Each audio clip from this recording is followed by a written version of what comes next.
विधानसभा चुनाव में टीएमसी की 15 साल पुरानी सत्ता को समाप्त कर पहली बार पश्चिम बंगाल में सरकार बनाने की मजबूत स्थिति हासिल की है। ये जीत एंटी इनकम्बेंसी के साथ संगठनात्मक विस्तार और लक्षित मुद्दों पर आधारित रही है। असम में भी एक बार फिर भगवा लहराया है। इस पर देखिए हमारी खास रिपोर्ट।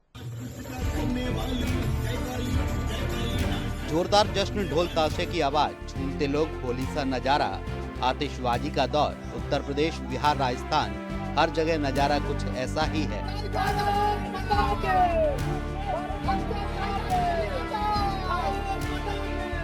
यूपी के अयोध्या में असम और पश्चिम बंगाल विधानसभा चुनाव 2026 के रुझानों में भाजपा आगे है। हनुमानगढ़ी के पास साधु संतों ने जश्न मनाया है।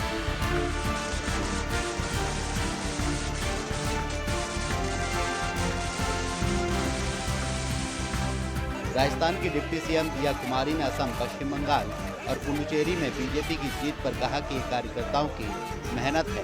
पीएम मोदी और गृह मंत्री के नेतृत्व में जिस तरह योजना और अच्छी प्रबंधन के साथ चुनाव लड़ा है, ये जो वोट है ये प्रगति के लिए वोट है। एक विकसित राष्ट्र बनाने के लिए लोगों ने वोट डाला है।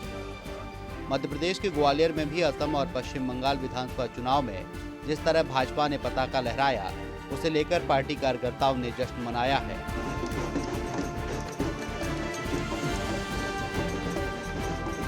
बिहार के पटना में भी भाजपा की बढ़त के बाद बीजेपी ने पार्टी ऑफिस में जोरदार जश्न मनाया है।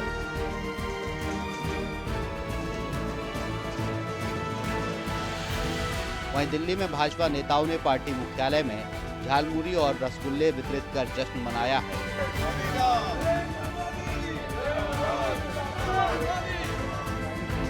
भाजपा का 3 राज्यों में सरकार बनाने का दावा कामयाब रहा है।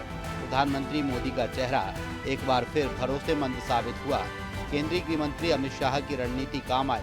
पीएम मोदी ने दिल्ली भाजपा मुख्यालय में कार्यकर्ताओं को संबोधित कर आभार जताया है। विधानसभा के चुनाव के संपन्न के बाद जो ऐतिहासिक समर्थन हमारे देवतुल्य जनता ने, भारत की यशस्वी जनता ने इन 5 राज्यों में जो हमें समर्थन दिया है, उसके लिए मैं हृदय की गहराई से उन तमाम 5 राज्य के लोगों को अभिनंदन करता हूं कि आपने हमारे नेतृत्व के प्रति, भाजपा और एनडीए के प्रति अपना विश्वास व्यक्त किया है। मित्रों, आज 4 जून का दिन है। नतीजे आए हैं और ये नतीजे 4 मई का दिन है और नतीजे आए हैं। लेकिन मैं 4 जून 2024 को भी आपको याद कराना चाहता हूं। जनता के मन में हमारे नेतृत्वकर्ता को जो समर्थन और जो विश्वास दिया था, उसमें कहीं ना कहीं उनके मन में एक कसक रह गई थी। और आज जब 4 मई को प्रचंड बहुमत, प्रचंड जीत अगर दी है, तो 2024 की उस कसक को पूरा किया है। और उसके बाद के हुए चुनाव में, 2024 के बाद जब चुनाव हुए, हर राज्यों में भारतीय जनता पार्टी को प्रचंड जीत देने का काम किया। नरेंद्र मोदी के नेतृत्व के प्रति आस्था व्यक्त की, विश्वास व्यक्त किया है। और आज जब पश्चिम बंगाल, असम, पुडुचेरी, इन तीनों राज्यों के जो चुनाव के परिणाम आए, उन परिणामों ने यह स्पष्ट किया कि आज देश की जनता का अटूट विश्वास, देश की जनता का अटूट समर्थन हमारे नेता, हमारे प्रधानमंत्री नरेंद्र मोदी के प्रति है। मैं देश की जनता को इसके लिए आभार व्यक्त करता हूं। लेकिन साथ ही साथ दक्षिण भारत में भी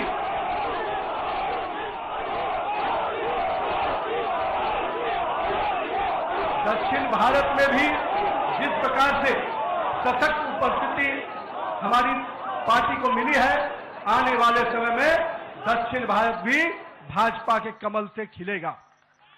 हम आज के इस चुनाव परिणाम के बाद अपने सभी कार्यकर्ताओं को, अपने शीर्ष नेतृत्व को, जिन्होंने अथक परिश्रम किया, और आज उनके अथक परिश्रम का, हमारे कार्यकर्ताओं के परिश्रम का परिणाम है कि उनकी तपस्या रंग लाई और आज भारतीय जनता पार्टी को एक प्रचंड जीत मिली है। मित्रों, ये जीत काफी संघर्षों के बाद, हम कह सकते हैं कि वर्षों तक वामपंथ कि पूरे पश्चिम बंगाल को जिस प्रकार से हिंसक वातावरण में तृणमूल की सरकार ने जिस प्रकार से तानाशाही रवैये में वहां की जनता को रखा था, एक पूरा भय का वातावरण वहां के लोगों के बीच में बना हुआ था। आज हमारे कार्यकर्ताओं ने जो प्राणों की आहुति दी, जो बलिदान दिया, और हम कह सकते हैं हमारे माताओं और बहनों ने जो पुत्र और पति को खोया, आज उन सब को मैं नमन करता हूं और उन सब के समर्पण को अभिनंदन करता हूं। और मैं मानता हूं कि माननीय प्रधानमंत्री नरेंद्र मोदी के नेतृत्व में जिस प्रकार से उस भय के वातावरण से नरेंद्र मोदी के भरोसे के वातावरण में जनता आई है, हम स्पष्ट रूप से अपने नेतृत्वकर्ता का अभिनंदन करते हैं। मित्रों, पूरे देश में लोग कहते हैं चुनाव के समय में कि एंटी इनकम्बेंसी होता है, लेकिन मैं मानता हूं भारतीय जनता पार्टी की सरकारों का और नरेंद्र मोदी के नेतृत्व का ये परिणाम है कि आज प्रो इनकम्बेंसी की फैक्टर पर चर्चा होती है, और यही कारण है असम और पुडुचेरी में लगातार हमारी सरकारें रिपीट हुई हैं। ये दिखाता है कि अगर जनता के बीच में आप विकास के वादों को पूरा करेंगे, मोदी की गारंटी को, सपनों को हकीकत की आईने में बुनेंगे, तो जनता आपके साथ खड़ी होती है। और यही कारण है कि देश में कई राज्यों में जब चुनाव होते हैं, चाहे गुजरात हो, मध्य प्रदेश हो, बिहार हो, हमारी सरकारें रिपीट होती हैं। आज का ये दिवस कई मायनों में खास है, विशेष है। ये देश के उज्जवल भविष्य की उद्घोषणा का दिन है। ये भरोसे का दिन है। भरोसा भारत के महान लोकतंत्र पर, भरोसा परफॉर्मेंस की पॉलिटिक्स पर, भरोसा स्थिरता के संकल्प पर, भरोसा एक भारत श्रेष्ठ भारत की भावना पर। साथियों, मैं बंगाल की जनता का, असम की जनता का, पुडुचेरी की जनता का, तमिलनाडु और केरलम की जनता का आज आदरपूर्वक नमन करता हूं।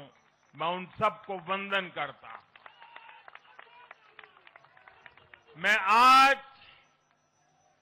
बीजेपी के कोटि कोटि कार्यकर्ताओं का भी हृदय से अभिनंदन करता हूं।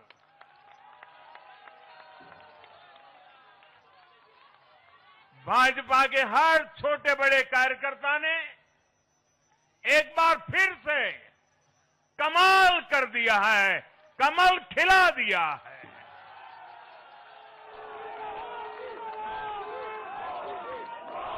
आपने नया इतिहास रच दिया है। भारतीय जनता पार्टी के अध्यक्ष श्री नितिन नवीन जी द्वारा अध्यक्ष पद संभालने के बाद ये पहले विधानसभा चुनाव थे। इन चुनावों में पार्टी कार्यकर्ताओं का, हर कार्यकर्ता को उनका जो मार्गदर्शन मिला, वो मार्गदर्शन इस विजय में बहुमूल्य रहा है। साथियों, आज विभिन्न उपचुनावों के परिणाम भी अत्यंत उत्साहजनक रहे हैं।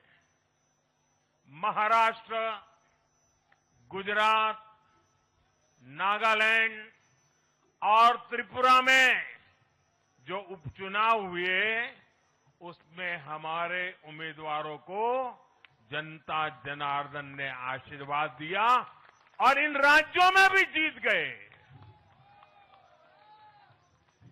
एनडीए की नेता महाराष्ट्र की उप मुख्यमंत्री सुनेत्रा पवार जी ने भी बड़ी जीत दर्ज की है। मैं इन सभी राज्यों की जनता का उनके समर्थन के लिए हृदय से आभार व्यक्त करता हूं।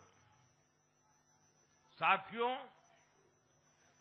जय पराजय लोकतंत्र और चुनावी राजनीति का एक स्वाभाविक हिस्सा होता है, लेकिन 5 प्रदेशों की जनता ने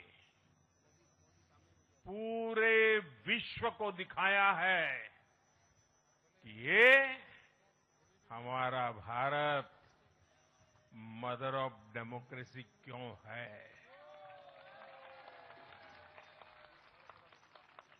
लोकतंत्र, डेमोक्रेसी हमारे लिए सिर्फ एक तंत्र नहीं है, ये हमारी रगों में दौड़ता हुआ संस्कार है। ये हमारी रगों की संस्कार सरिता है।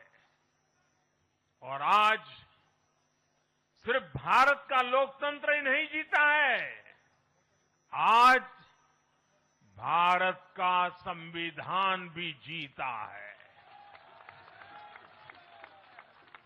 हमारी संवैधानिक संस्थाएं जीती हैं, हमारी लोकतांत्रिक प्रक्रियाएं जीती है। पश्चिम बंगाल में करीब 93% मतदान होना अपने आप में ऐतिहासिक रहा है। असम, तमिलनाडु, पुडुचेरी और केरलम में भी मतदान के नए रिकॉर्ड बने हैं। इसमें भी महिलाओं की भागीदारी बहुत अधिक रही है। ये भारतीय लोकतंत्र की सबसे उजली तस्वीर बन रही है। साथियों, मैं आज चुनाव आयोग के सभी कर्मचारी भाई बहनों को, जो भी मतदान से जुड़े प्रक्रिया के सारे कर्मी थे, साथ साथ विशेष तौर पर सुरक्षा बलों का भी मैं आज बहुत बहुत अभिनंदन करता हूं। भारत के लोकतंत्र की गरिमाओं को बनाए रखने में आप सबका योगदान इतिहास हमेशा हमेशा याद रखेगा। सियासी पंडितों के मुताबिक पश्चिम बंगाल में भारी एंटी इनकम्बेंसी ने भाजपा की राह आसान की है। संदेश खाली में महिलाओं पर अत्याचार, आरजी कर रेप मर्डर जैसे मामले, भ्रष्टाचार, बेरोजगारी, उद्योगों में ठहराव और कानून व्यवस्था की गिरावट ने जन आक्रोश का रूप ले लिया था। बीजेपी ने आरजी कर पीड़िता की मां रत्ना देवनाथ को उम्मीदवार बनाकर भावनात्मक जुड़ाव बनाया। एसआईआर में फर्जी डुप्लीकेट मृत स्थानांतरित वोट हटाए गए। मुर्शिदाबाद, मालदा जैसे इलाकों में प्रभाव जहां टीएमसी का आधार मजबूत था, बीजेपी ने इसे घुसपैठियों के खिलाफ कार्रवाई के रूप में प्रचारित किया। ये जीत बीजेपी के लिए न सिर्फ चुनावी बल्कि विचारधारा की बड़ी सफलता मानी जा रही है। अब डबल इंजन सरकार से विकास की उम्मीद है। वहीं असम में बीजेपी की हैट्रिक जीत में सीमांकन का बहुत बड़ा योगदान रहा है। मुस्लिम बाहुल्य सीटें घटकर 23 रह गई हैं। आदिवासी, इंडिजिनस और असमिया हिंदू वोटरों का प्रभाव बढ़ा तो बीजेपी के पक्ष में गया है। सीएम हिमंता बिश्व शर्मा की व्यक्तिगत लोकप्रियता भी एक बड़ा कारण है। विकास, कानून व्यवस्था और मुखर नेतृत्व के लिए शर्मा की छवि मजबूत है। इंडिजिनस असमिया के नैरेटिव ने भी बीजेपी को फायदा पहुंचाया। खासकर हिंदू और आदिवासी वोटरों में अरुणादय योजना के तहत लाखों महिलाओं को मासिक आर्थिक सहायता देने पर काम किया गया है, तो वहीं चाय बागान के मजदूरों और लाभार्थी वोटरों का भारी समर्थन मिला है। कांग्रेस नीति गठबंधन अनुभवहीन और कमजोर साबित हुआ है।